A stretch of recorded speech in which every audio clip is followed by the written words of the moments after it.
If you want to learn more about effective management, head over to mattsingers.com and sign up for my free management training. Welcome to the Mad Singers Management Podcast from madsingers.com, where entrepreneurs and business managers learn and share. If you like the show, don't forget to leave a review. Hello, and welcome back to this episode of the Mad Singers Management Podcast. Today I'm joined by Jeroen. Welcome to the show. Thank you, Mads. How are you? I am fantastic. I'm hiding here in the COVID safe haven of Vietnam and just celebrated New Year's. So all good. How did they celebrate New Year over there? Just wondering. Big parties. Big parties. Here we weren't even allowed to go look at the fireworks. So I envy you. That's Hopefully the world will have it under control soon. Yeah. So Jeroen, not everyone knows who you are. So would you mind doing a quick introduction, letting people know who you are and what you do? Yeah, very briefly, I'm Jeroen Corthout. I'm co-founder and CEO of Salesflare, which is a software company, software as a service, as they call it nowadays. And what we offer is a software to easily manage your customers and your leads, your prospects, without having to do too much work. So it's a CRM system, as they call it, customer relationship management. It's actually a sales CRM, so very focused on the sales relationship. It's made for small and medium-sized businesses. We mainly have agencies, consultancies, fellow software companies and tech startups on the software. Only B2B companies, because the software is built for B2B sales. And what distinguishes us from most of the other CRMs you'll know is that in Salesflare, everything flows in automatically. So you don't need to spend your day updating the CRM. You just do your work, communicate with customers, and all of that appears automatically in Salesflare. And it automatically creates contacts. It adds their email signatures to the contacts. It gets more information. It pulls in emails, phone calls, meetings. It integrates web tracking and email tracking, all this kind of stuff. And that just works for you. So you focus on your customers and then look in the CRM, like what's it that I did last week, for instance, what did I tell them, and you find it all there. We talked a little bit about sort of communication before this show, right? Mm-hmm. And I think fundamentally, at least from your point of view, that's one of the big things that have really been a game changer for you guys. So do you mind sharing a little bit about exactly what you do communication wise and how it makes you stand out? Yeah, so there's a bunch of different aspects to this. It's a very, very sort of broad topic. First of all, so the essence of a software company nowadays. So just to understand very well, we're in the SaaS, so software as a service. You can just head to our website, sign up for a trial. At the end, put your credit card in and start working. It's very easy to get up to speed, and it's also very easy to stop using our software and go somewhere else. It's very easy to switch from another software to ours. So that means that we really need to be very competitive. And that's even more important due to the fact that we are in a space called CRM, like customer relationship management, where on the website g2.com, you'll find 640 CRMs. So people had a lot of choice. It's very sort of fragmented. Plus, there's a bunch of big players out there that have a lot of money to pull a lot of traffic their way. So within that very fragmented space, some people suck up a lot of traffic, which makes it hard for us to compete if we are not really, really competitive. And being competitive in a software business, you basically do two things. You build software for people, and then you communicate with these people to sell them that software, to help them use the software. That's the two jobs. So it's really working with the customer and building the product. And that's also very much how our team is organized. Like our team, we have developers, obviously. So they develop the software. And we have people talking to customers, people talking to partners, people selling and all that. Now, when I say that, there's already one thing that we do to make sure that communication flows very well from the customer to the team internally and translates itself into a product. And that's making sure that everybody on the team has contact with customers. And so many companies, you have the people talking to the customers and you have people talking like building the thing. We make sure that all of our developers sort of rotate through a system. So everybody building the product, where at least I think every few weeks, I don't know exactly, they are about a week standby next to the person who's talking to customers to solve any issue that arises. So they're looking at the chats, there's stuff coming in, there's technical things. It sometimes goes beyond what the person who talks with customers can solve, and they help.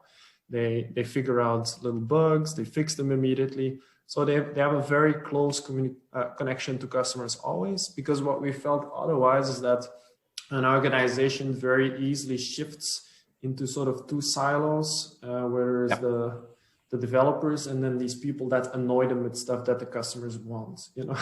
That's at least from the developer standpoint. But when you keep them very close to the customers as well, they very well understand sort of that it's not challenges that what the customers actually want, and they can be more aligned with that as well instead of creating that huge tension. I like it. I haven't actually. I know lots of SaaS companies, but it's not really an approach I've heard before like that. But yeah, I totally get it. Like, because obviously when you're in a space that's that competitive, like you need to have some kind of edge, right? And you need to find something that you are just doing better than your competitors. And in most cases, just having a better product is rarely going to make it, right? So you standing out on service and so on makes a lot of sense. So we come from a time where like a lot of features would sell a deal, to a time where we're currently in, where you need to have something very easy to use, because there's a lot of consumer apps that are really easy to use, and people wonder like, why is this enterprise software so difficult? Like, it doesn't make sense. So there's been a huge push over the last, let's say 5 years, for SaaS software to become easier and easier and easier to use. But then the next extension there is really, really close customer connection. It's not just having something that's super easy to use, but something that completely thinks like the customer thinks, let's say, like, what do they want to do? It should work like that. What do they want next? All these kind of things. You need to be super well aligned.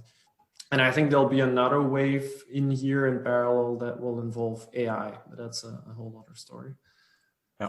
Now, what I just said is of course just the beginning. Just putting developers close to customers doesn't solve a lot. I'll keep focusing on the communication with customers first. Yeah. So it's not just developers. Me as the CEO, I often also do support. Last week I did a day of support because there wasn't anybody. I also send a LinkedIn connection request to every single person that signs up for a trial to just open a channel of communication. Many people don't use it, but most people appreciate it. So if there's anything, they can always reach me. Most people respect my time and stuff, and go through the rest of the team if they want stuff. And it's only when there's really like things that bother them or go beyond what they can tell to them that they get in touch with me. I also often jump on calls and all that. But then we have all that information that comes from the customer. And usually it's only one person that sees it, or two people, and a developer next to that person as well. It needs to be kept track of in a very consistent way.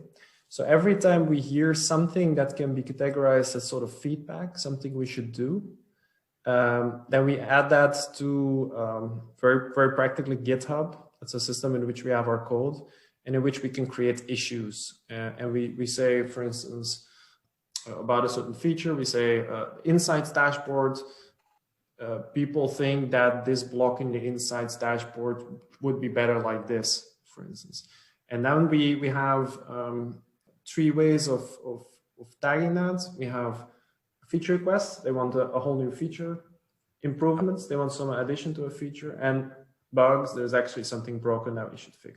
We always dig into what is exactly the thing they want to achieve, just a bit beyond like what did they say, because otherwise you get it very superficial, like we'd like that, and then you don't know why, which makes it very hard to formulate the right solution in the end. In any case, and you might not get the right solution, right? Because like because a customer see one way of doing something, there might be better ways to do it, right? So yeah, I've always held off on creating this kind of voting system for customers where they can see something they like and then say, "Ooh, I want this," just because it just doesn't really help us to build the feature. We lose a lot of communication in that process, because they're just clicking on stuff that seems cool, and we have no background into what is the thing they want to solve with that. So. Yeah, that makes a lot of sense. So we actually, to go further on that, we exactly take what they said and we link back to the whole conversation, which we have an intercom. That's a live chat system. That goes into GitHub. So in GitHub, you'll find this kind of things like, this is the thing we should do. And then there's a whole list of like, this person said this, and a link to the conversation. This person said this, link to the conversation. So we track exactly what was said about this and who said it. And actually now we also use a system called Acute. It's on getacute.io. I think it's a bit harder to find. And it sort of connects these two systems. So with that, we can see, if you, for instance, look at someone in Intercom, these are the things they asked in the past. We can dig in. Now, when one of these things in GitHub, we actually solve or make, we also close the issue there, and it pops up all the conversations in Intercom. So then we can tell people like, hey, you said this like 3 months ago. We just made it. Have a look. What do you think about it? And that's actually one of the things that people, I think, appreciate most about our support, is that it seems like we have this infinite brain or something that remembers everything they said, and then we act upon it and ask them about, like, did you like it? That's really, really important to sort of close the loop between what the customer says, what you build, then ask them again whether it's built the way they expect it to be, and they feel a huge amount of appreciation for the result of the process, let's say. That makes sense. And that's, I think generally, like a lot of companies struggle with that level of communication. And again, it's mostly from a systems perspective, right? Because you really have to have the right systems set up and working properly to be able to communicate that well. But I think for a lot of businesses, that's what they want to do, right? But it's actually setting up those systems and being able and capable of doing it is much more difficult, right? For us, it started with thinking like, what is it we want to achieve? Then thinking through a process, and then thinking which software systems could facilitate that process. In the very beginning, I remember we wanted to build something ourselves until we stumbled upon this solution. And this has been working well for us consistently. So the whole team just needs to work through the system in a consistent way. And the machine keeps running, and we keep having great results, very happy customers. But even something like that for internal feedback, right? Like even things like when you're looking at particularly larger companies, where they get a lot of employee feedback and, hey, we wish we had a bigger canteen or a swimming pool or I don't know, but where you're getting employee feedback, again, if you could actually follow up properly and show them when you make improvements, I'm sure you'd get a lot more credit for actually following what people are saying, right? Very true. Yeah, very true. It's very handy if you can link it back to a person and then you get back to them and all that. Yeah. Now that was sort of towards the communication with customers. So let's say external communication, the very basics of that. Internally, we also have a whole lot of things set up. a lot of these things actually got a huge improvement since we went remote. Last year, 2020 in March, all of a sudden we all had to work not from the office, but from our own homes. And before that, we would all work from the same office here in Antwerp in Belgium. And we did that because we believed that made communication so much easier, you know. It was very important for us to communicate well. So we thought if we're all in the same room, you know, we'll always know what's going on. And we'll talk to each other and we'll hear something. And, you know, everybody is always up to date. Now, when we started moving remote, we, of course, had to change that because we weren't next to each other anymore. So that didn't work anymore. But we also noticed that what we had been doing up till then was actually not really great because we were relying sort of very much on that accidental communication, like you're around and you hear stuff. And we weren't very systematic about sharing what was going on. So I'm not going to share everything we did. You can actually type, I think, remote team Salesflare or remote team. Yeah, remote team Salesflare in Google if you want to find all about it. I've written a big blog post about it. But some of the quick tips. So when we have meetings, now in remote times, we have a Google Doc on the left on the screen, and on the right, you can sort of turn Zoom into this tower of people, like you have all faces on top of each other. Why? When you see the faces of everyone at all times, you can have a real conversation. Like you see expressions on faces, and you can see, oh, that guy doesn't like what I just said, and you know, maybe I should go a bit further on that. And the document on the left is to sort of all keep our discussion focused. It's usually a document with bullet points of the topics we discuss, and then they're subdivided every time. I'm an engineer by education, so I very much like bullet points, as you can imagine. Structure, yeah. Yeah. And in that sort of bullet point structure, we write down every single thing that we decide. Even if we decide not to do a certain thing, like in product discussions, we say we're not going to do it that way because, then we write that down as well. So that afterwards, when we're like, why did we decide to do it like that? That we can go back there and say, oh, that's why. It also makes it easy then to translate, for instance, information about what a certain feature should do, to how it should look like, to how it should be implemented, you know, all the steps in the process of defining a feature. And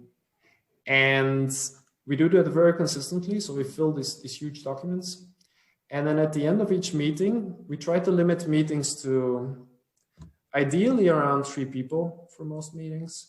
Because we find that if you get more than 3 people in a meeting, then the other ones are just sitting around. It's very hard to have a discussion with more than 3. But then, you know, everybody can read in the document what has been discussed, which often goes a bit too deep for most people. So what we do also in the last 10 to 15 minutes of the meeting is writing down a short summary of what the other people should know about what has been discussed in the meeting, like the high level sort of decisions that we have to share. Yep. We call that the announcements. That's maybe a funny name, but. And we write the announcements. And then at the end, when everybody signs off on the announcements, then we take that and we paste that in our internal chat, which is Slack in our case. Some other people might use Teams or something. So that everybody can read there what has been decided. It's very brief, so everybody reads it. Everybody's up to date. And when they want to know more, there's always a link to the full document with everything that has been discussed, which they can find there. And that is, in terms of sort of meeting, decisions, communication, the very basic process we follow to make sure that even if you are not in all the meetings, and we don't want people to be in all the meetings because it's horrible, you always know what has been discussed in these meetings and you're up to date on all the things that happen in the company. Of course, that's just a part of what needs to be communicated, but that's already a very nice part. We also have things like stand-up meetings in the morning. That's something that a lot of, especially software companies do, where we share what we did the past day and share what we're going to do that day. it's very good to always know what's going on. I used to work in a corporate, and I would always wonder, like, what are these people doing? You have no idea what the person next to you is doing all day, what their job is even about or something. We always know what everybody in the team is doing just because we share that. So it's just about 5-10 minutes every morning in which we share what everybody has done and will do. So we can pick in if we see like, hey, you're doing that, should maybe. And every 2 weeks, also a very basic thing we do is go to the past 2 weeks, see what we've done well and what we didn't do well. And then for the negatives, we write down solutions to do better the next time. And for the positives, we try to identify how we can do that again. And after that whole thing, we do some demos. Like we show what we've been working on for the past 2 weeks to the others. So again, it's a nice time for people to show off their work, but it's also a good moment for everybody to be up to date on what has been like implemented. Yeah, that makes sense. And yeah, so it's a really good way to actually, communicate internally in an effective manner, right? Because again, a lot of companies don't do that well, right? Yeah, and it's very annoying. I've personally been working in my previous job, I was a consultant for several pharma companies, and sometimes I would also work on site, like within the company. And I've seen all these different ways of going about communication, and not just in how people sort of talk to each other, but also the way in which they over communicate or totally under communicate, or you get in situations that, for instance, your boss during some kind of team meeting all of a sudden announces that he has done the work of one of the people that is sitting there without them knowing about it, and then it creates these really awkward situations. That's what we try to avoid at all costs. But there's also other companies where I've worked where every 5 minutes there's somebody at your desk because they need to ask something, and they're communicating a lot, and in the end, communication flows, but it flows in such an inefficient way that it really stops you from doing your work. That's also something we don't want to have happen. That makes sense. Yeah, so that's, it's definitely a good framework. What's the sort of things that you're looking at that you want to develop? So things that you haven't done yet, but you still want to look at or still want to achieve? Internally, you mean, or? Yeah. I think probably the next thing for us is organizing our hiring process better. The last time we hired someone, we made huge improvements, but I think that's the main place where we can gain, because it's the sort of decisions that can have a huge impact on the performance of your company and how it affects culture and how people work together. If you either hire the wrong person, that's the worst kind of mistake, or don't get them up to speed in a proper way, so that it takes very long until they're really doing something. Those two things, I think, towards hiring more people, we have a lot of work on creating, like in the other cases, very simple processes, but effective processes that help to manage that all in a proper way. That makes a lot of sense. And so from a people perspective, so how big is your team right now? We're currently 7 people. 7 people. So what's been the biggest differentiator? What really sets you guys apart compared to some of your competitors from a people perspective? From a people perspective, it's this whole communication thing that I've been explaining, making sure that we communicate well with customers, we communicate well internally, so we really quickly can adapt to customers' needs and deliver them exactly what they're looking for in an effective way. Well, because with a team of 7, we have a few thousand companies using our software actively, so we need to be very both effective and efficient at providing the best service we can to all these people. Yeah. Next to that, yeah, it's product differentiation is what we decided we wanted to solve in the CRM space 6 years ago, or almost 7 even. We're still working very hard on that, but that alone is not enough. You need to make people like really believe in your company and deliver things that they didn't expect you would deliver. That's what makes that extra difference there, which you can grow in the market. Yep, that makes a lot of sense as well.